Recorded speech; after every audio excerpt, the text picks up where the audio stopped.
Film کی شروعات ایک ریلوے اسٹیشن سے ہوتی ہے جہاں ہم ٹرین کے کنڈکٹر کو دیکھتے ہیں جس کا نام جو ہے۔ جو کو اچانک پتہ چلتا ہے کہ آج رات اس کی ڈیوٹی آخری ٹرین پر لگائی گئی ہے۔ وہ کہتا ہے کہ اس کی ڈیوٹی تو ابھی ختم ہوئی ہے لیکن پھر بھی اسے نہ چاہتے ہوئے دوبارہ ڈیوٹی پر جانا پڑتا ہے۔ کچھ دیر بعد ٹرین اپنا سفر شروع کرتی ہے اور جو اناؤنسمنٹ کر کے سب کو ویلکم کرتا ہے اور کہتا ہے کہ سبھی لوگ اپنی ٹکٹ چیکنگ کے لیے تیار رکھیں۔ اناؤنسمنٹ کے بعد وہ ہر کمپارٹمنٹ میں جا کر پیسنجر کی ٹکٹ چیک کرنا شروع کرتا ہے۔ کچھ لوگ آرام سے اپنی ٹکٹ دکھا دیتے ہیں جبکہ کچھ لوگ کا رویہ کافی روڈ ہوتا ہے، لیکن جو کسی سے بحث کیے بغیر بس اپنا کام پر دھیان دیتا ہے۔ پھر ہم ٹرین کی ہوسٹس کو دیکھتے ہیں جس کا نام ایلن ہے۔ جو اور ایلن ایک دوسرے سے بات کر رہے ہوتے ہیں جس سے پتہ چلتا ہے کہ دونوں ایک دوسرے کو پسند کرتے ہیں۔ کچھ دیر تک سب نارمل رہتا ہے لیکن اچانک ٹرین کافی زوردار جھٹکے سے رک جاتی ہے اور پھر ٹرین کا ڈرائیور اناؤنسمنٹ کرتا ہے کہ ٹرین میں کچھ پرابلم آ گئی ہے جس وجہ سے ٹرین رک گئی ہے۔ شروع میں سب کو لگتا ہے کہ صرف چھوٹا سا ٹیکنیکل فالٹ ہے لیکن اس بات کا کسی کو اندازہ نہیں ہوتا کہ یہاں رکنا ان کی زندگی کی سب سے بڑی غلطی بننے والا ہے۔ اور پھر ڈرائیور ٹرین سے باہر آ کر چیک کرتا ہے تو ایک ہرن ٹرین کے نیچے آ کر مر چکا تھا۔ جب وہ اسے نکالنے کی کوشش کرتا ہے تو اسے جنگل سے عجیب آوازیں آتی ہیں۔ جب وہ دیکھنے کی کوشش کرتا ہے تو کوئی چیز اس پر حملہ کر دیتی ہے۔ پھر ہم دیکھتے ہیں کہ جو پیسنجرز کے پاس آتا ہے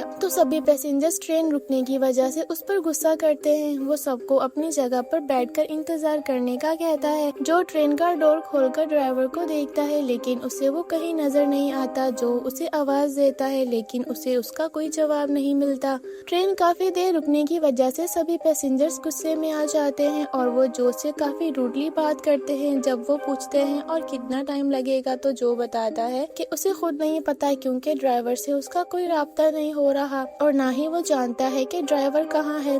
یہ بات سن کر ایک پیسنجر کہتا ہے کہ اسٹیشن زیادہ دور نہیں ہوگا، وہ پیدل چل کر اسٹیشن تک پہنچ سکتے ہیں۔ ٹرین میں نیٹ ورک بھی نہیں آ رہا، اس طرح تو وہ یہاں پھنسے رہیں گے۔ جو ایسا کرنے سے منع کرتا ہے۔ وہ کہتا ہے کہ یہ رولز کے خلاف ہے، پیسنجرز ٹرین سے باہر نہیں جا سکتے، لیکن سبھی پیسنجرز اس کو پریشرائز کرتے ہیں اور نہ چاہتے ہوئے بھی جو کو ان کی بات ماننی پڑتی ہے اور پھر وہ لوگ ٹرین سے باہر آ جاتے ہیں۔ جو سب کو کہتا ہے کہ کوئی بھی گروپ سے الگ نہ ہو اور پھر وہ لوگ آہستہ آہستہ ریلوے ٹریک کے ساتھ اسٹیشن کی طرف چلنا شروع کرتے ہیں۔ وہ لوگ بار بار اپنا فون چیک کرتے ہیں لیکن کسی کے فون میں نیٹ ورک نہیں ہوتا۔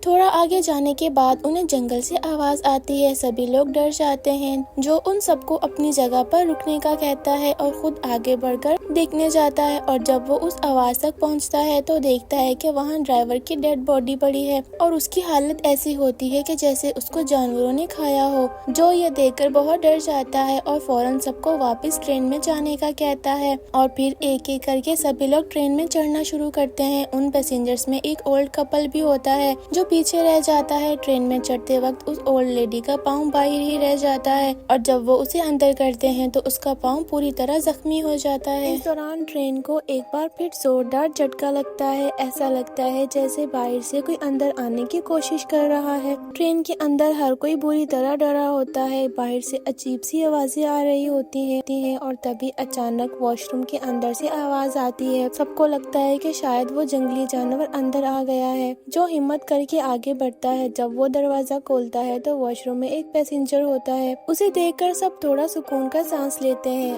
اور تبھی ایک لڑکی کو کال آتی ہے، کافی گھبرائی ہوئی ہوتی ہے۔ وہ اپنی ماں کو کال پر بتانے لگتی ہے کہ ٹرین میں کچھ بہت برا ہو رہا ہے لیکن اس کی بات پوری ہونے سے پہلے ہی ونڈو زور سے ٹوٹ جاتی ہے اور پل بھر میں وہ ولف اس لڑکی کو پکڑ لیتا ہے اور سب کے سامنے اسے ونڈو سے باہر لے جاتا ہے۔ اندر بیٹھے لوگ صرف چیخیں مارتے رہ جاتے ہیں لیکن کوئی اس کی مدد نہیں کر پاتا۔ ایلن جو کو کال کر کے مدد بلانے کا کہتی ہے۔ جو ہیلپ لائن پہ کال کرتا ہے لیکن کئی کوشش کے بعد بھی اس کا کسی سے کوئی کانٹیکٹ نہیں ہو پاتا۔ پھر وہاں ایک لڑکا آتا ہے جو کہ میکینک ہوتا ہے۔ وہ جو سے کہتا ہے کہ مجھے لگتا ہے انجن میں کوئی مسئلہ ہے، میں اسے ٹھیک کرنے کی کوشش کر سکتا ہوں۔ وہ جو کو سمجھاتا ہے کہ اگر یہ لائٹ گرین ہو گئی تو سمجھ جانا ٹرین اب چل سکتی ہے۔ اور دوسری طرف اس اولڈ لیڈی کا ہسبینڈ کہتا ہے کہ ہم یہاں آرام سے بیٹھ کر صرف اپنی موت کا انتظار کر رہے ہیں، وہ ہمیں مارے اس سے پہلے ہمیں اسے ختم کرنا ہوگا۔ وہ سب اپنے ساتھ کچھ اوزار لیتے ہیں اور سبھی ونڈو کو اچھی طرح کور کر دیتے ہیں تاکہ وہ اندر نہ آ سکے۔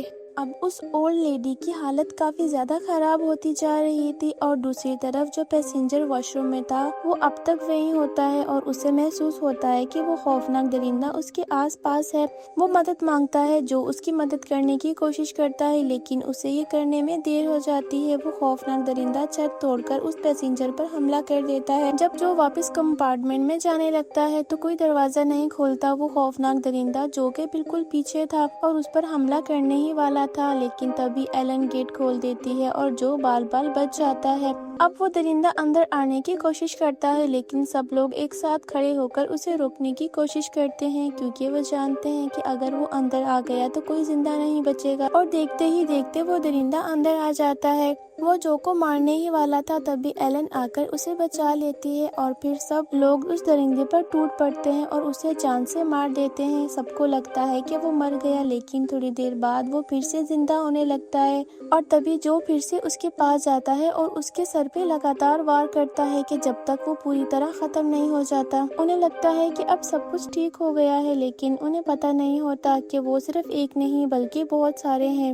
پھر وہ اولڈ لیڈی عجیب طرح کا بیہیو کرنے لگتی ہے کیونکہ اسے اس درندے نے بائٹ کیا تھا اور وہ انفیکٹڈ ہو کر اسی کی طرح بن رہی تھی۔ ایک سیلفش پیسنجر اسے مارنے کے لیے آگے بڑھتا ہے لیکن اس کا ہسبینڈ ایسا کرنے سے منع کرتا ہے۔ وہ سیلفش پیسنجر کہتا ہے کہ اگر ہمیں زندہ رہنا ہے تو اسے مارنا ہوگا اور وہ اسے مارنے کے لیے آگے بڑھتا ہے۔ سب لوگ اسے روکنے کی کوشش کرتے ہیں لیکن وہ اس لیڈی تک پہنچ جاتا ہے اور اس کا گلا دبا کر اسے مارنے کی کوشش کرتا ہے اور تبھی جو پیچھے سے آ کر اسے بے ہوش کر دیتا ہے۔ جو اس لیڈی اور سیلفش پیسنجر کو باندھنے کے لیے کہتا ہے کہ اگر اولڈ لیڈی اس درندے کی جیسی بن گئی تو کسی نقصان نہ پہنچا سکے اور وہ سیلفش پیسنجر دوبارہ لیڈی کو مارنے کی کوشش نہ کرے۔ اور پھر جو ایلن اور وہ مکینک آپس میں بات کرتے ہیں کہ اگر یہاں سے نکلنا ہے تو کسی بھی طرح ٹرین کو ٹھیک کرنا ہوگا۔ اصل میں اس مکینک کا نام بلے ہے۔ بلے اور اس کا دوست ٹرین سے باہر آ جاتے ہیں۔ بلے لیکیج ڈھونڈتا ہے اور اس کا دوست باہر کھڑا ہوتا ہے۔ بلے کو لیکیج مل جاتا ہے اور وہ اسے ٹھیک کرنے کی کوشش کر رہا ہوتا ہے، تبھی باہر کھڑے اس کے دوست کو جنگل سے کچھ عجیب آواز آتی ہے جیسے کوئی ہیلپ مانگ رہا ہو۔ جب وہ دیکھنے کے لیے آگے بڑھتا ہے تو وہ خوفناک درندہ اس پر اٹیک کر دیتا ہے۔ یہاں ہمیں پتہ چلتا ہے کہ اس جنگل میں ایک نہیں بلکہ بہت سارے ویئر وولفز ہیں،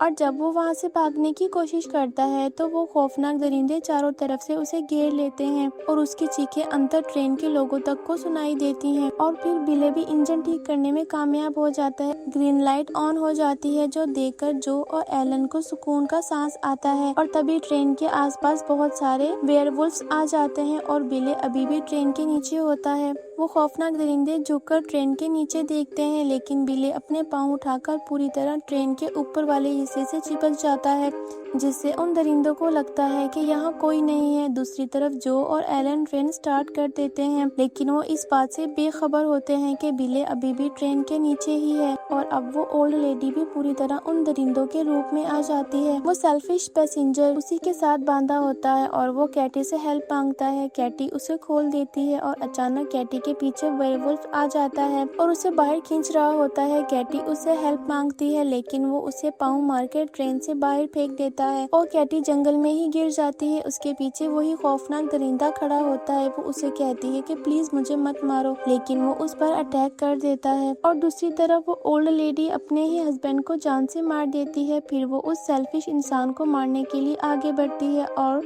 وہ اسے مارنے ہی والی تھی کہ تب پیچھے سے جو آ کر اسے بچا لیتا ہے۔ پھر وہ اسے کیٹی کے بارے میں پوچھتا ہے جس پہ وہ جھوٹ بول دیتا ہے کہ اگر میں بندھا ہوا نہ ہوتا تو آج وہ زندہ ہوتی۔ اور اب بہت سارے ویئرولفز ٹرین کے اندر آ جاتے ہیں اور خونخوار جانوروں کی طرح ادھر ادھر بھاگ رہے ہوتے ہیں اور پھر ان تینوں تک پہنچ جاتے ہیں جو سارے دروازے اچھے سے بند کر دیتا ہے، اور تبھی وہ سیلفش انسان جو کو مارنے کی کوشش کرتا ہے اور دونوں کے بیچ لڑائی ہونے لگتی ہے، لیکن پھر ایلن پیچھے سے آ کر اس پر اٹیک کرتی ہے، اس کے فیس پہ کوئی نوکیلی چیز مار کے اسے زخمی کر دیتی ہے اور تبھی اس کی نظر ڈور کی چابی پر پڑتی ہے۔ وہ بہت چالاکی سے اس کا راستہ بلاک کرتا ہے اور ڈور کو لاک کر کے چابی نکال کر ٹرین سے باہر جمپ کر دیتا ہے۔ ایلن اور جو کے پیچھے بہت سارے وہ خونخوار جانور آ جاتے ہیں۔ وہ اس سے ریکویسٹ کرتے ہیں کہ دروازہ کھول دو لیکن وہ ایسا نہیں کرتا۔ ان کو دیکھ کے لگتا ہے جیسے کہ وہ پہلے انسان تھے اور پھر انفیکٹڈ ہو کر ویئر وولف بن گئے ہوں۔ تب پیچھے سے بلے آ جاتا ہے اور آگ جلا کر ان کا دھیان بھٹکانے کی کوشش کرتا ہے اور جو کو کوئی نوکیلی چیز دیکھ کر دروازہ کھولنے کا کہتا ہے اور جو ایسا کرنے میں کامیاب ہو جاتا ہے۔ دروازہ کھلتے ہی ایلن اور جو ٹرین سے باہر آ جاتے ہیں، لیکن جب بلے آنے لگتا ہے تو ایک ویئر وولف اسے پکڑ لے۔ پھر ایلن اور جو بنا دیر کیے اپنی جان بچانے کے لیے جنگل کی طرف بھاگنا شروع کرتے ہیں اور انہیں جنگل میں ہر طرف عجیب آوازیں آ رہی تھی، لیکن وہ بنا رکے آگے بڑھتے رہتے ہیں۔ ایک جگہ آ کر انہیں محسوس ہوتا ہے کہ جیسے ان کے وہ بہت قریب آ گئے ہوں۔ جو ایلن کو وہاں سے جانے کے لیے کہتا ہے، لیکن ایلن کہتی ہے کہ وہ اسے چھوڑ کر نہیں جا سکتی۔ جو اسے زبردستی وہاں سے جانے کے لیے کہتا ہے اور ایلن نہ چاہتے ہوئے وہاں سے چلی جاتی ہے اور پھر جو کے چاروں طرف ویئر وولفز آ جاتے ہیں۔ جو ان سے فائٹ کر کے بچنے کی کوشش کرتا ہے، لیکن سب ویئر وولفز مل کر اس پر حملہ کر دیتے ہیں اور اسے جان سے مار دیتے ہیں۔ پھر ہم دیکھتے ہیں کہ ایلن اسٹیشن پہنچ گئی ہے، لیکن وہ کافی دکھی ہوتی ہے اور دوسری طرف وہ سیلفش انسان ابھی تک جنگل میں ہوتا ہے اور اب صبح ہو چکی تھی۔ اسے لگ رہا تھا کہ وہ بچ گیا ہے، لیکن یہ صرف اسے لگ رہا تھا کیونکہ اس کے آس پاس بہت سارے ویئر وولفز ہوتے ہیں۔ اور یہیں پر یہ مووی ختم ہو جاتی ہے۔